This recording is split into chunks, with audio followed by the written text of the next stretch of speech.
Otep à tous, bien-aimés frères et sœurs. Je vous ai déjà dit que tant pis pour ceux qui suivent les informations de RFI, France 24, LCI, ainsi de suite, sur la situation de la RDC. Tant pis pour ceux qui se contentent à suivre des informations de certains qui se disent des panafricanistes, mais qui n'ont pas la bonne information, qui se précipitent à raconter n'importe quoi parce que ce qui les intéresse, ce sont des views. Je persiste et je signe.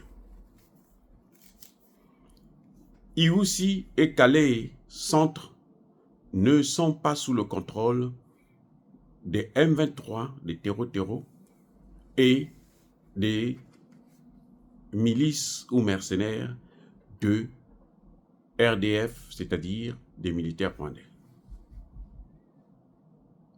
Les combats ont fait rage entre avant-hier, hier et ce matin. C'était très chaud. Le Rwanda a envoyé le maximum de soldats qu'elle pouvait. Ils sont venus, plusieurs bataillons sont rentrés en renfort des troupes qui étaient déjà sur les lieux. Dans la nuit d'hier, nous sommes aujourd'hui jeudi, jeudi plutôt 13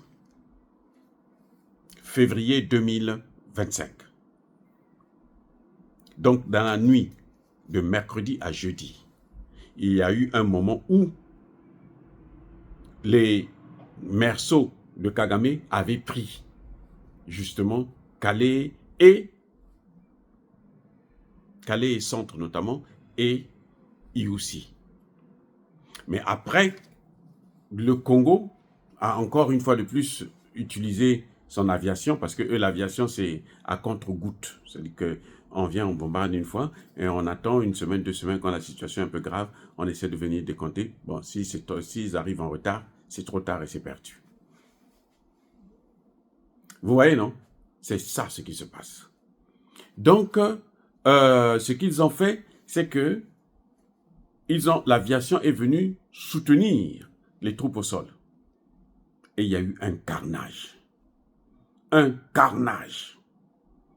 C'est-à-dire qu'ils sont tombés par centaines, sinon par milliers. Et ce matin, les FARDC avaient repris. Je vous avais dit que hier, ils avaient repris l'axe. Ils ont relancé, c'est reparti. Ça circule maintenant. L'axe Fouzi-Bukavu.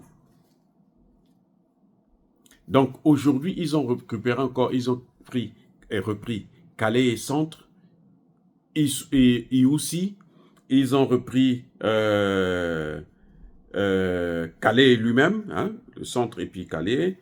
Ils ont repris des localités comme Lusira, Shibanda, Mungahere, Rambira, Muongosa et Bouchouchou. Toutes ces localités-là ont été reprises aujourd'hui, jeudi 13 février 2025. L'armée fait son travail. La seule chose que moi, je pourrais peut-être avoir comme remarque à faire, hein, qui n'est pas très intéressant, c'est le fait que l'armée attend qu'on les attaque. Ils sont toujours en position défensive. On les attaque et puis eux, ils ripostent. On les attaque et puis eux, ils ripostent. C'est comme si eux, ils sont toujours là en train de respecter le cessez-le-feu.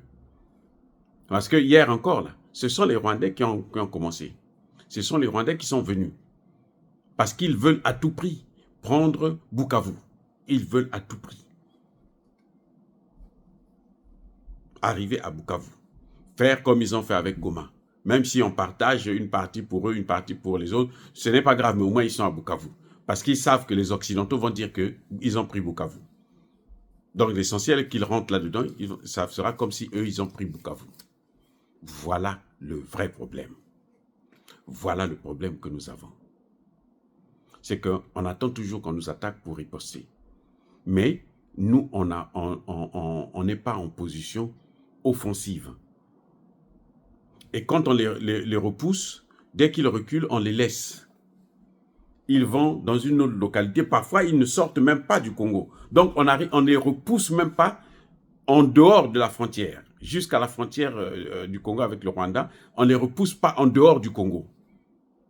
Il y a une localité, les Congolais veulent prendre cette localité, veulent garder la localité, ils les repoussent de cette localité. Maintenant, ils peuvent aller dans l'autre localité qu'ils contrôlent. Ce n'est pas grave. C'est ce qui a permis à ce qu'ils puissent coordonner en sorte qu'ils puissent se mettre tous ensemble pour attaquer Goma. C'est comme ça, c'est à cause de ça. Parce qu'on ne les repousse pas, c'est-à-dire qu'on ne cherche pas à les neutraliser tous. On les suit jusqu'au moins à la frontière. C'est-à-dire qu'on les sort de la RDC et puis après, les troupes reviennent. Non, on ne fait pas ça.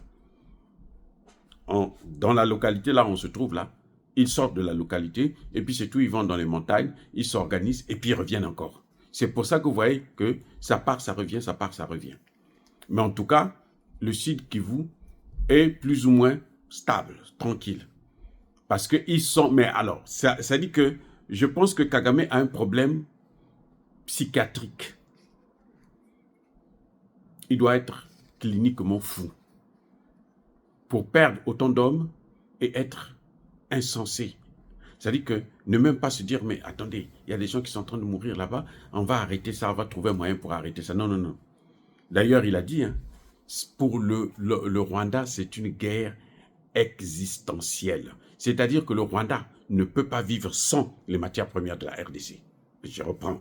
Le Rwanda ne peut pas vivre sans les matières premières de la RDC. Donc, le Rwanda est obligé de faire cette guerre. Et la RDC ne peut pas passer tout son temps à faire la guerre. Il faut, à un moment donné, que la RDC mette un terme à ça. Et pour ça, la RDC doit prendre des moyens durs, doit se doter des moyens, mais alors, de dernière génération. Et le Congo, le président congolais, doit se débarrasser des traîtres, parce que chaque fois que nous perdons des combats, il y a toujours des traîtres qui ont agi. Et les Congolais, les Wazalendo qui sont sur le terrain, connaissent bien ceux qui sont les traîtres et ceux qui ne le sont pas parmi l'armée congolaise, puisqu'ils travaillent avec eux. Ils savent. Et ils ont indiqué au chef de l'État, via les réseaux sociaux, que voici ce qui se passe. Au lieu d'être là à regarder seulement ceux qui ont critiqué le président et puis chercher à voir comment on peut leur faire du problème. On a fait des problèmes à un pasteur qui a critiqué Kamere, on l'a amené à la justice, Dieu merci, on l'a libéré après, mais quand même, on l'a quand même amené à la justice parce que Kamere a dit non, on ne peut pas m'insulter, il faut qu'on me dise qu'on l'arrête. Ouais. Donc voilà, donc je vous dis encore que Calais Centre n'est pas occupé et Iwusi n'est pas occupé par les terreaux venus du Rwanda et du M23. C'est les FARDC et les Wazalendo, nos patriotes, nos très chers patriotes d'ailleurs, qui contrôlent la zone. Soyez bénis, abondamment bénis par le Dieu des Kémites et par nos ancêtres angélisés.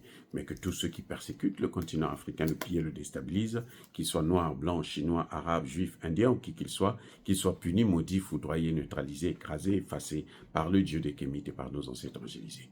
Vive l'Afrique éternelle, je dis et j'assume.